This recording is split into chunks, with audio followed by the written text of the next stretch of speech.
บ่ว่าจะสิขอเว้าแนวนี้พี่น้องเอ้ยเรื่องที่ว่าบ่าวบอสได้เฮ็ดคลิปออกไปเมื่อเช้านี้อธิบายถึงจุดประสงค์ของผู้หลักผู้ใหญ่เพิ่นเนาะบ่ว่าจะบ่จักแน่สิว่าพี่น้องเอ้ยในเมื่อ FC น้องแต่ก็หลายพอสมควรหั้นนะทางผู้ใหญ่เพิ่นพี่น้องเอ้ยได้คุยกับบ่าวบอสเมื่อเช้านี้เพิ่นก็ว่าอยากให้บ่าวบอสได้เปิดสมทบพี่น้อง บางเทื่อมี FC ผู้อยากสดซอยผู้ที่บอกกล้าก็มีค่าเกรงใจทางเอื้อยจุลี่บ่หรือว่าแม่กงวลีบ่หั้นนะเพิ่นว่าเนาะเทื่อมีผู้อยากซอยอยู่แต่ว่าทางเฮาบ่เปิดสมทบนะแต่ว่าเฮ็ดออกไปแล้วก็มี FC ถล่มดราม่าหลายพี่น้องเอ้ยต่างๆนานาคนละแง่คนละมุมพี่น้อง ต่างคนต่างเว้าไปทั่วเนาะบอกว่าสิขออธิบายแนวนี้เรื่องผู้ใหญ่เพิ่นเพิ่นเห็น FC ตั้งแต่นี่ก็หลายเพิ่นอยากให้เปิดสมทบเนาะบอกว่าขอร้อง FC อย่างหนึงอย่าดราม่าถึงเพิ่นในเมื่อเพิ่นใจบุญช่วยคนทุกข์ยากมาหลายแล้วเนาะมานับบ่ถ้วนแล้วว่าซั่นไปเฮ็ดต่างๆนานาคือเรื่องตั้งแต่เฮ็ดเรือนเฮ็ดชานนี่ครับเป็นซอยเต็มที่พี่น้องแต่ว่าเรื่องนี้นะบวัด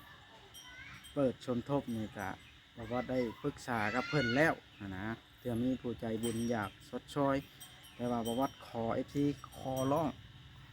อย่าดราม่าถึงผู้ใหญ่เพิ่นใจบุญแห้งแล้วอย่าลืมกดติดตามเพื่อเป็นกำลังใจให้ผมด้วยนะครับทุกคนขอบคุณมากๆครับเดี๋ยวสบายดีเด้อสบายดีพี่น้อง FC เบิดสุขุสู่คนพี่น้องเอ้ยเปิดภาพขึ้นกับยามค่ำตอนแรงพี่น้องเอ้ยเนาะคือบอกว่าได้ลงคลิปน้องแต่ลงคลิปที่ว่าผู้รักผู้ใหญ่เพิ่นยกเลิกเฮ็ดช่อยน้องแต่ในส่วนนั้นเนาะก็พอดีว่ามีทาง FC คอมเมนต์เข้ามาหลายพี่น้องเลยหลายอย่างต้องให้ ออกมาอธิบายด้วนเพิ่นว่ามันเรื่องมันเป็นแบบใดกันแน่ FC เพิ่นก็คอมเมนต์หลายต่างๆนาบางท่านว่าขั้นสิซอยซ้ำนี่ก็สิซอยเฮ็ดยังเพิ่นว่าหลายคนหลายคอมเมนต์หลายอันหลายแนวต่างๆนาสารพัดพี่น้องเอ้ยก็คือแบบว่าคอเว้าแบบนี้เว้าต่างผู้ใหญ่เพิ่นซะเนาะก็คือตามที่เพิ่นเว้ามาเนาะหลักๆแล้ว FC น้องแต้ก็คือหลายพี่น้องเอ้ยหลายพอสมควรเด้อ FC น้องแต่นี่เวลาเฮ็ดนั่นเฮ็ดนี่ไปมีคอมเมนต์ว่าให้เฮ็ดนั่นเฮ็ดนู่นเฮ็ดนี่เนาะหลายอย่าง และทางผู้หลักผู้ใหญ่เพิ่นละอยากเปิดสมทบพี่น้อยเนาะ ให้ FC น้องแต่นี่ซอยกันแน่นะเพราะว่าเพิ่นก็ซอยหลายแล้วหลายอันหลายแนวแล้วเนาะ FC น้องแต่ก็คือสิหลายพอสมควรนะ ลาเพิ่นเปิดสมทบให้ซอยในด้านส่วนที่บวชว่าเมื่อเช้านี่เป็นห้องน้ำเนาะหรือว่าเจาะน้ำเนาะนะพี่น้องเพราะว่าพระเพิ่นยัง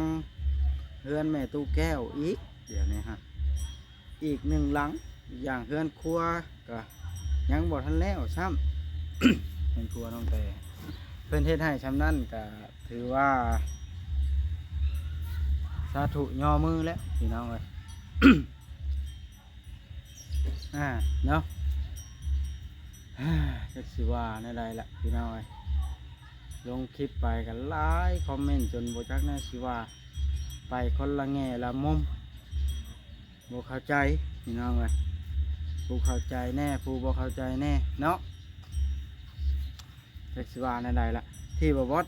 เฮ็ดคลิปนั่นออกไปน่ะ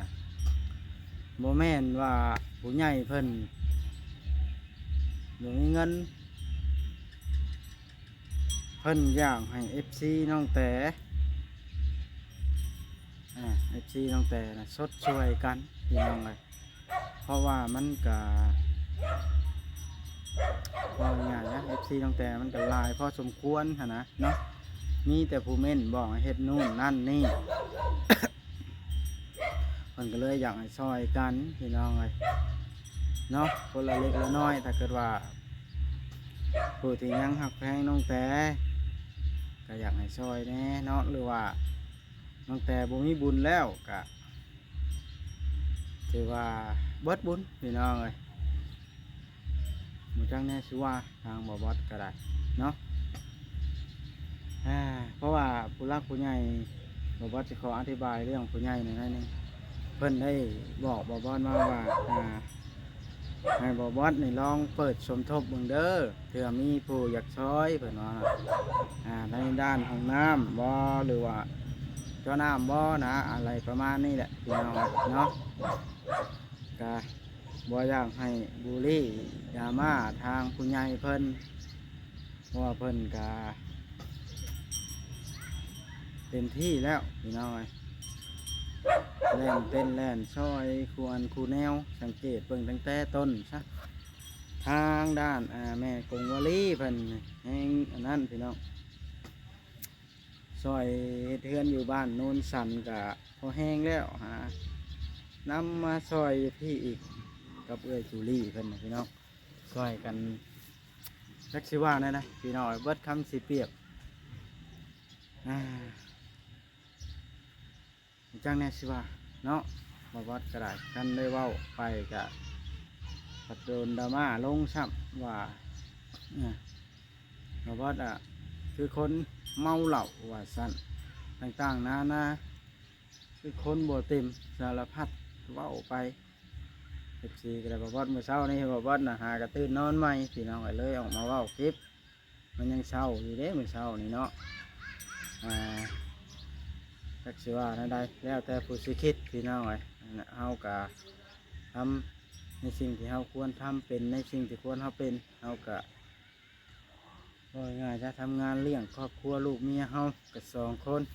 เนาะ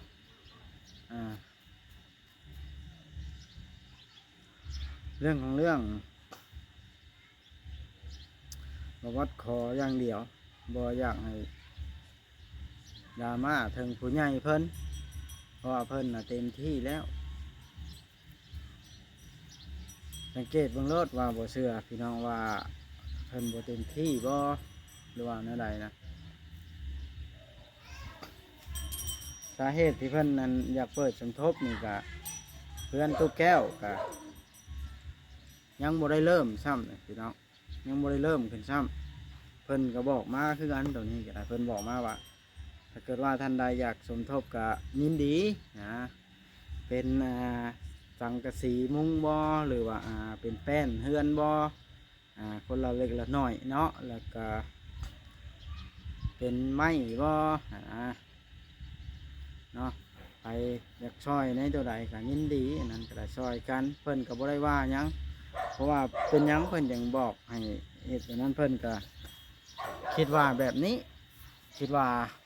ย่านเพิ่นอยากช่วยเข้ามาอยู่กล้าเกรงใจอะไรประมาณนี้นะพี่น้องเพิ่นก็บอกว่าอย่างนั้นเนาะเพิ่นว่าเทื่อบางที่มีคนอยากช่วยอยู่กล้าเกรงใจทางแม่กับเอื้อยเพิ่นก็มีเพิ่นเลยบอกให้ว่าเปิดสมทบโลดลูกนะเพิ่นไปอยากช่วยตัวใดในด้านใดก็ช่วยได้เพิ่นก็บ่ได้ว่าหยังแฮงดีนะพี่น้องบ่แม่นว่าข้ามหน้าข้ามตาดอกกันเพิ่นช่วยสมมุติเกี่ยวกับน้องแต่เนาะเป็นจอน้ำปุ๊บมันแห้งได้ทั้งตู้แก้วเนาะใส่น้ำกันเลยเนาะสมมุติซอยในจอน้ำสมมุติปุ๊บซอยในห้องน้ำน้องแต่กะพอได้บ่อนน้องแต่มาพอได้อยู่พอได้เช้านะเรื่องบางเรื่องบ่วัดก็อยากเว้าอยู่แต่ว่ามันเว้าออกคลิปบ่ได้ลักๆแล้วนะพี่น้องเอ้ย เรื่องที่อันสาเหตุที่น้องแพรเพิ่นน่ะอยากมาอยู่เฮือนน่ะลูกสาวเพิ่นอยากไปลูกเพิ่นเอิ้นพ่อพี่น้องตอนนี้ก็ตอนแรงพี่น้องไงใครสิมืดแล้วล่ะบ่วัดก็นอนอ่านคอมเมนต์เห็นหลายคอมเมนต์ก็เลยอดบ่ได้ออกมาเว้าอธิบายเรื่องที่ว่าผู้ก็ว่าทางผู้ใหญ่เพิ่นก็มีนะบ่วัดก็บ่สบายใจเนาะทางที่เพิ่นใจบุญช่วยเต็มที่แล้วยังมีผู้ว่าเพิ่นก็เบิดหลายล่ะนำยังอยากให้เพิ่นช่วยอย่างอีกเนาะเว้าขออนุญาตนำท่านยมดซีผู้เม่นว่านั่นนี่ก็ช่วยแน่ช่วยผู้ใหญ่เพิ่นนะหมดอย่างให้เฮ็ดก็ช่วยเพิ่นเข้ามาเพิ่นก็บ่ได้ว่าหยังเด้พี่น้องเอ้ยให้เฮ็ดห้องน้ำบ่ซักน้ำบ่แบบนี้เพิ่นก็บ่ได้ว่าหยังคันเม่นดราม่ากันอยู่นี่นะมันสิเป็นการบทสงบก็เถื่อการซอยคนมันสิเล็กชิว่าเลยพี่น้องมันแบบเทียงโต้กันไปกันมาพอดีผู้ซอยเพิ่นกับสิบุมีความสุขพี่น้องเลยแล้วก็บทสบายใจอีกบอกว่าอ่านคอมเมนต์เห็นก็ว่าทางเพิ่นผู้ออกเงินออกคำแห้งบทสบายใจเลยพี่น้องเลยเพราะว่าทางบอกว่าเองนี่ก็ว่ามาโลดก็ว่าบอกว่านั่นนู่นนั่นนี่บอกว่าก็บ่ได้ว่าหยังเนาะบอกว่าก็อ่านทุกๆคอมเมนต์นี่แหละแล้วก็เอามาปรับปรุงตัวเองพี่น้องเลยเนาะตัวใดมันดีตัวใดบ่ดีมีทั้งส้มและกับบ่ส้มมีทั้งติทั้งส้มหลายอันหลายแนวปะปนกันไปพี่น้องเลยเพราะว่าคนเฮานี่สิถึกใจไปเบิดทุกคนมันก็เป็นไปบ่ได้ดอกพี่น้องเลยเนาะบอสก็ได้แท็กซี่ว่าในใดละเนาะบางท่านถึงขั้นเม่นเปรียบเทียบใส่ถึงคุณช่องใหญ่เพิ่นโอ้ว้าวแล้วที่เขาเทียบกับช่องใหญ่เพิ่นมีFCเพิ่นซัพพอร์ตหลายพี่น้องนะอันหลายแนวเอามันช่องเล็กช่องน้อยสังเกตบนยอดวิวใช่ปะพี่น้องเทียบใส่กับช่องใหญ่เพิ่นช่องใหญ่เพิ่นลงคลิปหนึ่งมันก็กุ้มเป็นเดือนสำหรับเฮาแล้วนะอันที่สมเทียบกันไปมาครั้งหนึ่งโอ้มันก็เกินช่องน้อยหลายล้านเท่าเฮาทำหน้าที่ของเฮาให้ดีที่สุดมียังเฮาก็ทำตามผู้หลักผู้ใหญ่เพิ่นใช้เพิ่นบอกอะไรพี่น้องเลยที่บอบอสเฮ็ดคลิปออกไปกับโบแม่นว่าบอบอสเฮ็ดคลิปออกมาโดยภารการได้พี่น้องเลยบอบอสก็ได้ขออนุญาตจากผู้ใหญ่เพิ่นแล้วกับผู้ใหญ่เพิ่นก็บอกว่าเฮ็ดออกไปแบบนั้นละลูกเพิ่นตามที่เพิ่นเว้าสมทบแล้วแบบไปมีFCไปต่อว่าดราม่าถึงเพิ่นนะมันก็บอบอสก็รู้สึกผิดรู้สึกบ่สบายใจปานใดแล้วพี่น้องเนาะทั้งที่เพิ่นกับบ่ได้ผิดหยังนะพี่น้องเพิ่นก็เป็นคนดีช่วยผู้ทุกข์ยากมากันหลายคนแล้วนะบอบอสก็ขอร้องไม่ได้ก็บ่อยากให้เว้าถึงเพิ่นในมุมที่บ่ดีพี่น้องเลยเนาะบางทีเหตุผลของเพิ่นเฮาบ่ฮู้นํก็มีสาเหตุที่เพิ่นยกเลิกบ่สดช่วยในด้านห้องน้ำบ่เจาะน้ำบ่เนาะก็เหตุผลของเพิ่นก็อยากให้ FC น่ะสดช่วยกันคนละไม้ละมือว่าเอาง่ายๆใช่เนาะค่ำแล้วพี่น้องบอกว่าจะยังบ่ได้เฮ็ดหยังอยู่บ่ได้ไปทางครับคลิปมันนี่พี่น้องไว้ว่าสิไปเล่นบุญบ้านโคกจักนั่นใดละแดดก็แดดแต่แท้พี่น้องไว้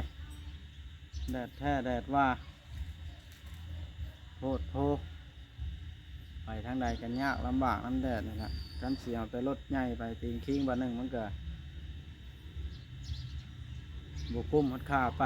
น้ำมันแพงตัวมือนี่พี่น้องเลยคลิปนี้กับบอกว่าว้าวอย่างไรดอกสีประมาณนี้แหละพี่น้องเลยเนาะรอเบิ่งรอชมตอนต่อไปพี่น้องเลยเรื่อง บ้านเรื่องเฮือนน้องแต่นี่ก็ได้เพราะว่าอ่าสิเป็นจังไดถ้าบุญน้องแต่มีก็อาจสิได้บุญน้องแต่บ่มีก็อาจสิบ่ได้พี่น้อยแล้วแต่บุญวาสนาเด้ออันนี้ก็ได้เนาะเพราะว่าที่เฮาอ่าสื่อสารติดต่อกับน้องแต่นี่ก็บางประวัติขออธิบายเว่าเรื่องนี้ก่อนพี่น้อยที่เฮาสื่อสารติดต่อกับน้องแต่หรือว่าติ๊กมิกนี่ก็บางท่านก็หยอกไปเนาะในสิ่งที่มันบ่เหมาะสมหั้นนะพี่น้องประวัติก็อยากเว้าแนวนี้เนาะในเมื่อทางน้องๆเพิ่นน่ะมีหยังเพิ่นก็อยากถามอยากเว้านำเฮาสิให้เฮาปฏิเสธเพิ่นบ่เนาะในเมื่อเฮาก็พอฮู้อยู่หั้นนะเรื่องราวเพราะว่าเฮาไปอยู่ในบ่อนให้เพื่อนชาติแต่ละมื้อน่ะเนาะพอฮู้อยู่แม่นอยู่เฮาบ่ได้เป็นสะพานบุญจ้ะพี่น้องเฮาไปอยู่ในหันก็ได้บางท่าน FC แห่งเว้าโอ้ไปทั่วเนาะเว้าจนบ่วัดเรื่องง่ายก็มีแต่ว่าบ่วัดกับบางคอมเมนต์บ่วัดกับลบทิ่มที่มันสะเทือนใจอะไรนะพี่น้องบางท่านก็ว่าโอ้มึงบ่อายบ่เว้าขออนุญาตนั่นเนาะมึงบ่อายบ่บ่มึงไปเฮ็ดนู่นเฮ็ดนี่ทำท่าไปคูมือทั้งที่โมเมนต์เรียกตัวเองไปแจมลองฟันเขาซื่อๆแบบนั้นอันนี้กะเราวัดกะเจ้าเนี่ยสิว่าแล้วพี่น้องมันแม่นความเขาอยู่แต่ว่าผู้รักผู้ใหญ่เพิ่นก็บ่ได้ห้ามเฮาเด้พี่น้องเอ้ยเนาะเฮาเข้าไปท่ายไปเฮ็ดนั่นเฮ็ดนู่นกะเพิ่นก็บ่ได้ห้ามเฮาเข้าไปเด้พี่น้องเอ้ยมีแต่ FC ผู้อันเพิ่นร่วงกันละสิบ่เป็นหยังบ่วัดก็สิสู้ต่อไปพี่น้องถึงบ่วัดสิบ่มีผลงานบ่มีประโยชน์ในอันเฮ็ดเทือนเฮ็ดนั้นในหั่นกะบ่วัดก็ผู้ใหญ่เพิ่นก็ให้เข้าไปอยู่พี่น้องเอากับเสื้อผ้าเพิ่นทุกอย่างเพิ่นก็ซื้อนู่นนี่ให้เฮาอยู่อย่างเช่นซื้อเสื้อผ้าบ่พัดลมบ่เพิ่นก็ยังบ่ได้เครียดบ่ได้สร้างเฮาเนาะประวัติก็ลืมเว้ากันบางคอมเมนต์ประวัติก็อ่านเห็นอยู่พี่น้องหยุดทำชั่วคราวมั่งว่าซั่นมันบ่แม่นอันนั้นพี่น้องบ่แม่นว่าหยุดทำชั่วคราวได้พี่น้องเอ้ยแม่นอยู่หยุดทำเฮือนครัวชั่วคราวพี่น้องเอ้ยเพราะว่าหยุดสงกรานต์ทำเฮือนครัวแต่ว่าเพิ่นบอกว่าเฮือนครัวเพิ่นสิเฮ็ดกับตัวเฮือนนะแต่ว่าห้องน้ำกับเจาะน้ำนี่เพิ่นว่าบ่เฮ็ดตามที่เพิ่นว่าเปิดสมทบให้ในเด้อเพื่อมีผู้อยากช่วยเนาะคิดว่าในใดแหละพี่น้องอันนี้ก็ได้แม่นอยู่ทางบ่าวลิเพิ่นเว้าออกไปในคลิปที่เพิ่นไปถ่ายมื้อนี้เนาะเพิ่นว่าหยุดช่วงสงกรานต์แม่นแล้วถูกต้องหยุดช่วงสงกรานต์ทำเฮือนครัวนะเนาะตัวนั้นบ่วัดกับบ่ได้ว่าเพิ่นสิบ่ซอยบ่วัดเว้าในคลิปออกไปเมื่อเช้านี้บ่วัดว่าเพิ่นสิเลิกบ่ซอยในเจาะน้ำหรือว่าเรื่องของน้ำของในตัวนี้เนาะบ่วัดก็ได้เว้าในนั้นเด้ในคลิปบางท่านคอมเมนต์ให้เต็กพี่น้องว่าซอยแล้วก็ซอยให้มันชุดซะโอ้คอมเมนต์อยู่พี่น้องว่าซอยมันชุดเพิ่นก็เบิดหลายแล้วยังสิมาต่อเฮ็ดเรื่องในตู้แก้วอีกเนาะจะสมทบกันแล้ว FC ก็คือว่าลายโย FC น้องแต่ผู้ที่หักแพงน้องแต่สิให้แต่ทางเอื้อยจุลี่บ่กับอันแม่กงวลีบ่แพงน้องแต่ผู้เดียวว่าสาพี่น้องก็คือว่าแพงน้องแต่มากันหลายคนอยู่นะเนาะน้องแต่ก็เจ็บขาเอาบาทนี่เนาะมาวัดก็สิได้จบคลิปลงเพียงซ้ำนี้แหละพี่น้องมันค่อนข้างจะ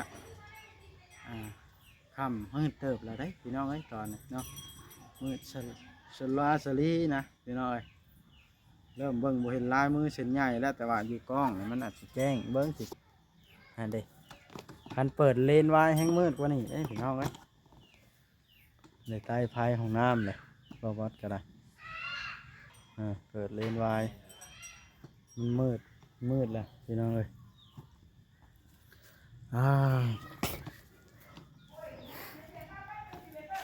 อะไรออกมากับลูกเขียวให้เปิดน้ำอาบให้พี่น้องเลยนักชิว่านั่นใดละนี่แหละพี่น้องจบคลิปกันบ้านนี่เมียกับพังเพลงอยู่ในพอดังฉันนั่นจ้ะบทไทยเอาดีกว่าเฮือนหกยังบุได้เมียนเฮือนอยู่เราพังเพลงบิ่มจ้ะนั่นเด็กแต่งตัวกันยังบ่เหมาะสมพี่น้องเลย เราขออภัยนะเขาจะบทไทยเอาเนาะแต่งตัวใจส่งขาสั่นอยู่เพื่อนตัวเองเด้พี่น้องเลยเราขออภัยนะบ่ได้ทายให้เบิ่งมื้อหน้าก็พี่น้องแต่งตัวที่เหมาะสมกว่าหั่นเนาะเอาพี่น้องเลยโอเคเด้อบาทในเนาะคลิปนี้ก็ถ้าเกิดว่าผิดพลาดประการใดก็ขอโทษขออภัยน้ำลายๆพี่น้องเลยคอมเมนต์ตีส้มกันเข้ามาคือเก่าละพี่น้องเลยเนาะบอกว่าก็อ่านทุกๆคอมเมนต์เนาะแล้วก็ขอบคุณ FC ทุกท่านที่เข้ามาส้มแล้วก็ให้กำลังใจพี่น้องเลยเนาะสำหรับคลิปนี้บ๊ายบายเด้อพี่น้องคลิปหน้าจังพบพ่อกันอีกครั้งเนาะพบพ่อกันอยู่ใส่กันรอเบิ่งรอส้มน้ำกันเด้อพี่น้องเด้อ